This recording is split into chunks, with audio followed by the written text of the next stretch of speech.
Here are common dumbbell mistakes I often see, and here's how to fix them.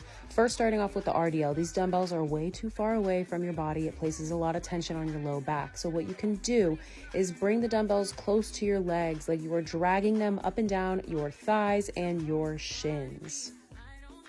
Next, going into the lateral raise. When your hands are behind your midline and your arms are completely straight, it's going to cause a lot of discomfort on your shoulders. Keep a slight bend in the elbows and have your hands in front of your thighs. It's going to feel so much better.